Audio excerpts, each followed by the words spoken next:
சேனலுக்கு உங்கள் அன்போடு வரைக்கும் இன்றைக்கி திங்கக்கிழமை சுவைச்சு பார்க்கலாங்க. இன்றைக்கி நான் அரிசி ஊற வச்சுருக்கேன். இந்த பக்கம் காலையில் பூரியும் உருளைக்கிழங்கு மசாலாவும் உருளைக்கிழங்கு வேக வச்சுட்டேன். இஞ்சி பூண்டு உப்பு மஞ்சள்தூள் சேர்த்துருக்கேன். இந்த பக்கம் அவரைக்காய் கறி தான், தேங்காய் போட்ட கறி தான், புளி ஊற வச்சுருக்கேன்.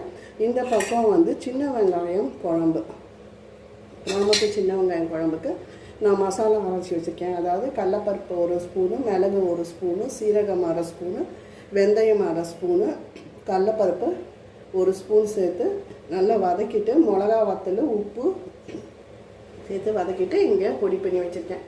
இப்போ வாங்க மடமட நம்ம சமைச்சிடலாம். அதில் சொல்ல மறந்துட்டேங்க, தனியா 2 ஸ்பூன் போட்டு நல்லா வறுத்தெடுத்து வதக்கி வச்சுக்கோங்க.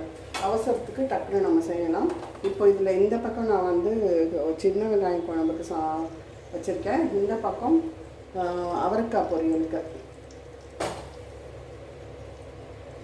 கடுகு 1 ஸ்பூனு,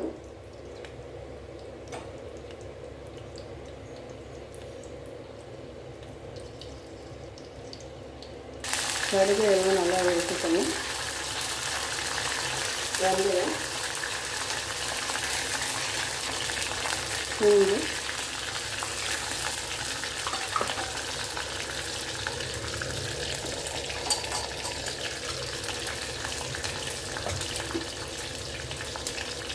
பூண்டு நல்லா வதங்கி வரும். அந்த பக்கம் அவரைக்காய்க்கு கடுகு போட்டுக்கணும்.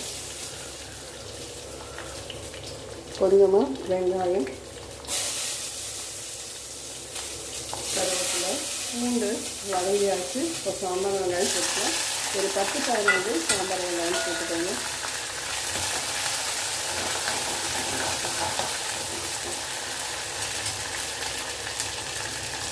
வெங்காயம் நல்லா செவக்க வரணும், ப்ரௌன் ஆகக்கூடாது. நல்லா முழுசாக வாயில் அந்த புளி குழம்போடு சேர்த்து அதை ஊறி கறிப்படும்போது அவ்வளோ டேஸ்ட்டாக இருக்கணும். வெங்காயம் பாருங்கள் ரோஸ் கலரில் வந்துடுச்சு. இப்போது தக்காளியை துருவி சேர்த்துக்கலாம்.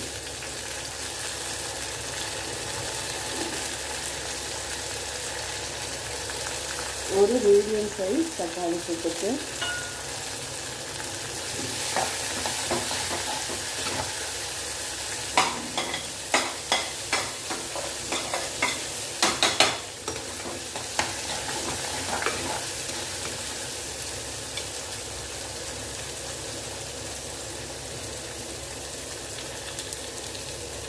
இப்போ பார்த்தீங்கன்னா இதில் 1-2 ஸ்பூன் வீட்டில் அரைச்ச குழம்பு மிளகாய் தூள், அதோட 2 ஸ்பூன் நம்ம அரைச்ச மசாலா அப்படியே இருக்கட்டும். இப்போ கிளற வேண்டாம், நம்ம புளி தண்ணி கரைச்சி வச்சுட்டு கிளறலாம்.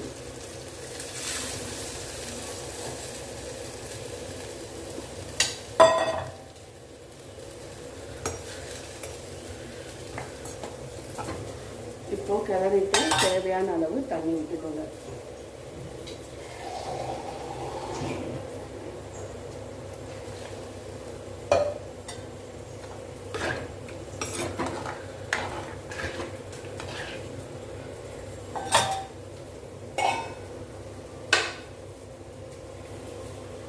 இந்த குழம்புக்கு தேவையான அளவு உப்பு,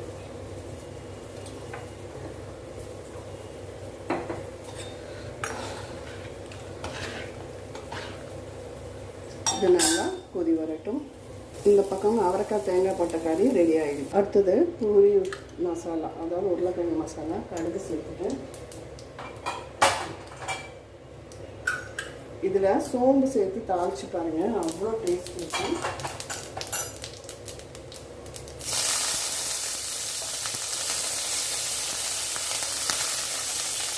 சோம்பு பொரிச்சோன்ன வெங்காயம், பச்சை மிளகாய்,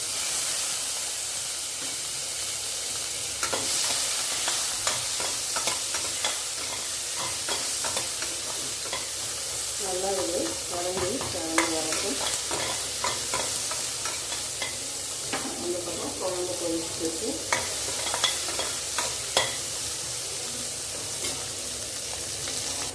கொஞ்சம் இஞ்சி பூண்டு பேஸ்ட்டும் சேர்த்துருக்கேன், கொஞ்சம் பெருங்காயமும் சேர்க்கணும்.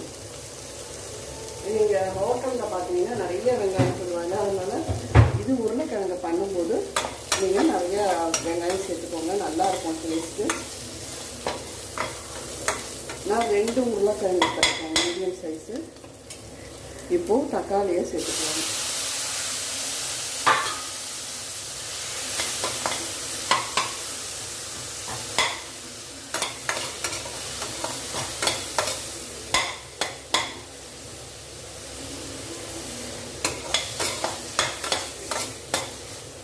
வேணும்னா இங்கே பட்டரும் கொஞ்சம் சேர்த்துக்கலாம். இப்போது நல்லா வெந்து வரட்டும், வதங்கி வரட்டும். தக்காளி நல்லா ஸ்மாஷ் ஆகி வெந்தாச்சுன்னு இப்போது எடுத்து வச்சு உருளைக்கிழங்கு சேர்த்துக்கணும்.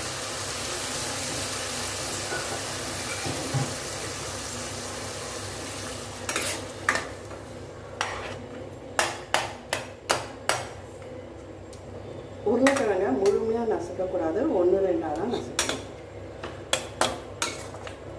இப்போ இது கொதிச்சு வரட்டும். அவ்வளோதான், பூரி மசாலா ரெடி ஆகிடுது. இப்போ எண்ணெய் காய வச்சுக்கலாங்க. பூரிக்கு எண்ணெய் காய வச்சுருக்கேங்க. நல்லா காஞ்சாதான் பூரி வந்து எப்போவுமே உப்பலாக வரும்.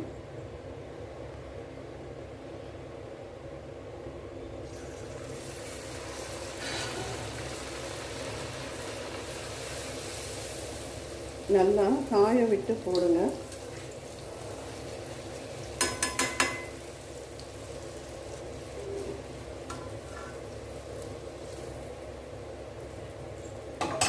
நல்லா பொன் கலராக வரும்போது நம்ம எடுத்துடலாம்.